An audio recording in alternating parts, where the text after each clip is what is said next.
Perkenalkan, nama saya Bagus Dita Nugroho dan teman saya Nita Muftahuzana. Di sini saya sudah bersama narasumber dari owner Roti Pantas.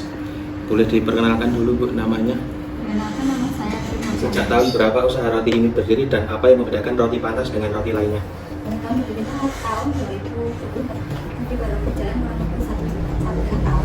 Yang membedakan dari kita dengan roti lainnya, kalau yang roti lainnya misalkan dia cuma memasarkan untuk khusus roti oleh seperti macam roti kalian atau roti itu, kalau kita juga membuat roti kecil, roti bulan-bulan, jadi tidak cuma di oven tapi kita juga buat. Untuk pertanyaan yang kedua terkait dengan proses produksi ini, apa saja bahan-bahan yang digunakan dalam pembuatan roti bagelan kering dan kerumbul tersebut? Bahan yang digunakan untuk yang bagian kering kita menggunakan tepung terigu, kita pakai yang tengah-tengah, kemudian kita pakai margarin, kemudian gula, telur, sama angel, sama lembak roti kita pakai tepung. Pertanyaan yang ketiga, berapa banyak karyawan yang saat ini bekerja di sini? Lalu pembagian kerjanya apa saja? Karyawan di sini kita ambil kocokan 4 orang. Begitu kita dapat orderan untuk roti kerumbul atau roti angsel-angsel, kita panggil. Kurang lebih nih. Terus pertanyaan yang keempat, apakah karyawan bekerja dengan sistem shift atau jam kerja tetap di setiap harinya? Enggak, kita pas waktu kita ambil, kita gaji per hari mas. Per hari satu harinya 100.000 sama kita kasih transportasi 20.000. Terus pertanyaan yang kelima, jika ada lembur karyawan, bagaimana sistem upah lembur bagi karyawan?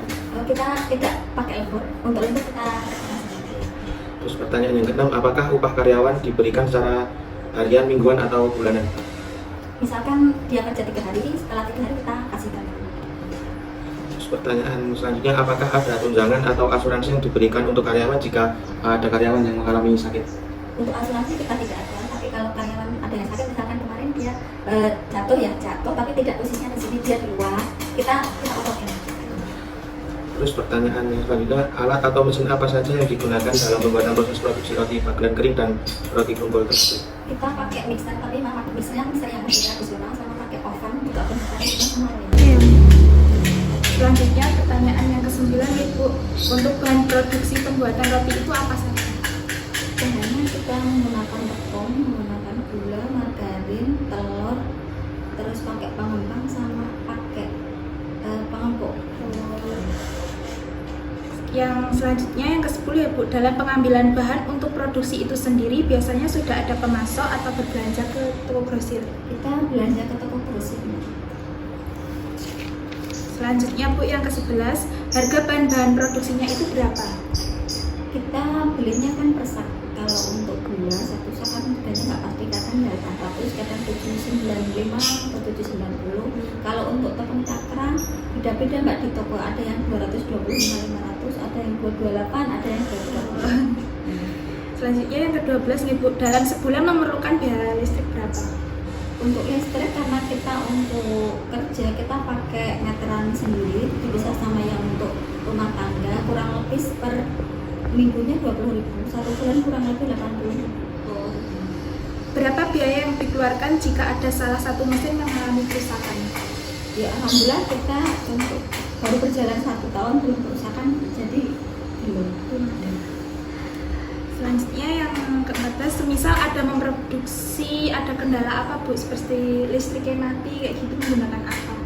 Oh, untuk kalau listrik mati, dulu kan kita pada waktu pesan alat oven, saya minta setiran, jadi begitu ada listrik mati kita setir. Oh Ya. gitu. Menggunakan genset juga Bu? Enggak pakai setir. Oh. Selanjutnya Bu, yang ke-15, untuk pengiriman roti dikirim kemana saja ya Bu? Terus berapa biaya pengirimannya tersebut? Untuk pengiriman roti beda-beda mbak, kan cuma warung-warung terdekat, ada yang ke pasar. Ya untuk kalau biaya transportasi ya karena pakai sepeda ya kurang lebih cuma 1 juta. Yang terakhir nih Bu, yang ke-16, berapa produksi dalam 1 bulan pembuatan roti? 1 bulan tidak pasti mbak, tapi kalau untuk goreng kita buatnya seminggu kadang 2 kali atau 3 kali. Kemudian sama ada job pesanan kurumbul, jadinya beda-beda, sama untuk roti kering, jadi tiap bulan itu kita beda-beda. Oh iya. Sip, sih.